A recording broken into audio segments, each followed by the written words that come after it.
Sir नमस्कार। नमस्कार जी। Sir क्या नाम है आपका? गोपाल दास। सर कहाँ से हो आप? इंदौर से आया हूँ। सर यहाँ पर जो भंडारा चल रहा है वो किस उपलक्ष्य में चल रहा है?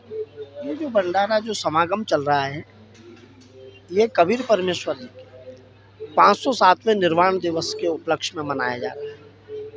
और इस समागम में संभाग से और आसपास के जिलों से भी काफ़ी सर इस समागम में जो चल रहा है इसमें भंडारे की व्यवस्था कैसी क्या है?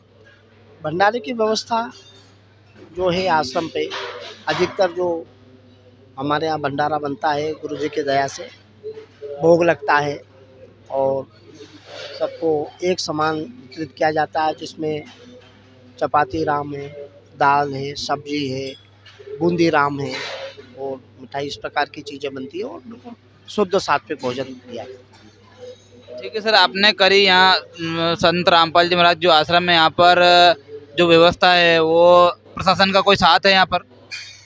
नहीं, प्रशासन का नहीं, ये तो जो है प्रशासन का सहयोग तो ये रहता है कि प्रशासन हमको परमिशन दे देता है, यही उनका एक बहुत बड़ी बात हम तो समझते हैं। बाकी की यहाँ की जो व्यवस्था है वो सब भक्तों के द्वारा की जाती है और हमारे जो गुरु महाराज हैं उनके दया और आशीर्वाद से चलता है। सर अभी बहुत बड़ा कुंभ का मेला भरा हुआ है तो आप उस कुंभ के मेले में गए हो क्या? नहीं जी, मैं उस कुंभ के मेले में ना गया हूँ, ना मैं जाना चाहता हूँ। सर हम ये जानना चाहते हैं कि जो धीरेन्द्र शास्त्री जी है उन्होंने ये बोला है कि जो कुंभ के मेले में नहाने नहीं आए हैं, स्नान करने नहीं गए, वो देशद्रोही है। इसके बारे में आप क्या बोलना चाहोगे? देखिए, धीरेन्द्र शास्त्री जी के बारे में तो मैं ये कहूँगा कि धीरेन्द्र शास्त्री जी का जो ज्ञान है, वो ज्ञान उनको यही नहीं मालूम है कि देशद्रोही किसको कहते हैं, देशद्रोही शब्द किसके ऊपर लागू होता है, जबकि देशद्रोही से संबंधित ये कोई बात है ही नहीं शब्द। हाँ, धर्मद्रोही यदि वो कहते तो उसको माना जा सकता था कि भाई धर्मद्रोही है। धर्मद्रोही भी उसको डिफाइन यदि कर सकते तो ये बात उस समय में मानी जा सकती थी, वरना धीरेन्द्र शास्त्री जी जो कहते हैं कि देशद्रोही, ये शब्द ही गलत है। उनको पता ही नहीं है कि देशद्रोही क्या होता है, उनको धर्म की परिभाषा नहीं मालूम है। तो देशद्रोह क्या होता है, देशद्रोह कहाँ लगता है, इसे से मालूम पड़ जाता है कि उनका आध्यात्मिक ज्ञान बिल्कुल शून्य है। सर धीरेन्द्र शास्त्री जी ने एक बात और बोली थी, जो स्नान जो भगदड़ मची है वहाँ पर जो लोग मरे हैं वो मोक्ष को प्राप्त हो गए हैं, क्या ये सही है?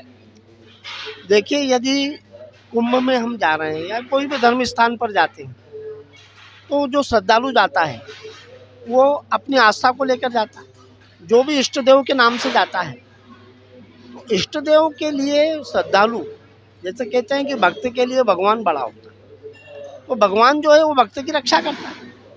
तो कुंभ के अंदर जिस पर्पस से, जिस उद्देश्य से हम जा रहे हैं, तो वहाँ पर उस भगवान को उसको रक्षा करना चाहिए जिसके लिए जाते हैं। तो इस प्रकार का जहाँ पर भगदड़ मची हो, जहाँ इस प्रकार से लोगों की जानें जा रही हों, इस प्रकार से अकाल मौतें हो रही हैं, बच्चे कुचले जा रहे हैं, समाचार पत्रों में भी हम देख रहे हैं और जो खबरें आ रही हैं हमारे पास, उन खबरों से यही मालूम पड़ता है कि इस प्रकार की जो स्थिति बनी है वो तो नहीं होती। हमारे यहाँ जो रामपाल जी महाराज जी का आश्रम, कितने समय से ये कार्यक्रम हमारे यहाँ होते हैं, लाखों की संख्या के अंदर भक्त आते हैं। बाकी ऐसी भगदड़, इस प्रकार की अव्यवस्था जो कुंभ के मेले में दिखाई दे रही है या जो हम देख रहे हैं अभी वीडियो के माध्यम से, टीवियों के माध्यम से, समाचार पत्रों के माध्यम से, इस प्रकार की जो भगदड़ है ये इस प्रकार की नहीं, या सीधी की सीधी अव्यवस्था। ये नहीं, यहाँ न तो वहाँ कोई सच्चा ज्ञान है, ना कोई सच्ची उपासना है, ना कोई सच्चा भगवान है। तो जब वो ज्ञान ही नहीं है तो वहाँ पर रक्षा कैसे होगी? जबकि आप हमारे यहाँ आकर देख लीजिए, आप किसी भी आश्रम में चले जाइए, इस समय में 12 जो है हमारे यहाँ नामदान केंद्र आश्रम बने हुए हैं, नेपाल तक में बने हुए हैं। आप किसी भी आश्रम में जाकर के देख लीजिए, इस प्रकार की भगदड़ कुछ नहीं, समानता के साथ सबको बिठाया जाता है, आदर पूर्वक प्रेम से बिठाया जाता है। अभी कुछ समय पहले की बात है, अभी अयोध्या के अंदर अभी रामपाल जी महाराज जी ने हमारे एक वो लगाया था, श्री राम जो श्रद्धालु आ रहे थे उन श्रद्धालुओं के लिए भोजन की व्यवस्था की गई, रोटी राम, जल राम, सबके अंदर राम। और वहाँ लोगों ने वीडियो बनाया उसका, और बना करके ये बताया था कि वाकई में कितने प्रेम और श्रद्धा से होते। बाकी इस प्रकार की कोई चीज़ें नहीं होती कि भगदड़ मची, जहाँ भगदड़ मचती वहाँ भगवान है कहाँ?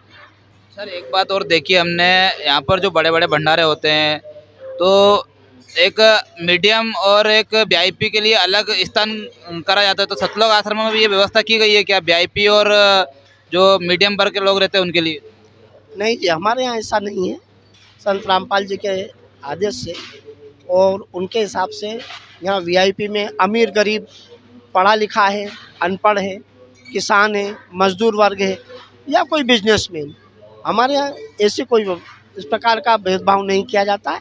जो आते हैं सब एक लाइन में पंगत में भोजन करते हैं, सबके लिए समान व्यवस्था है और सबके लिए इस प्रकार से जो वीआईपी जो कैटेगरी में जो बांटा गया है वो उस प्रकार से हमारे यहाँ संत रामपाल जी महाराज जी के जो आश्रम है, किसी भी आश्रम में इस प्रकार के वीआईपी और सामान्य कोई कैटेगरी नहीं है, इसमें सभी है। वो तो उनका एक उन्होंने लगाई है, एक आवाज़ ही उनका लगाया हुआ कि जीव हमारी जाति है, मानव धर्म हमारा, हिंदू मुस्लिम सिख ईसाई धर्म कोई नहीं आ रहा। यहाँ समान दृष्टि से देखा जाता है, सबके साथ समान रूप से व्यवहार किया जाता है, कोई भेदभाव इसमें वीआईपी और सामान्य जन की कोई कैटेगरी हमारे यहाँ सर बहुत बहुत धन्यवाद आपका। नहीं। सत साहिब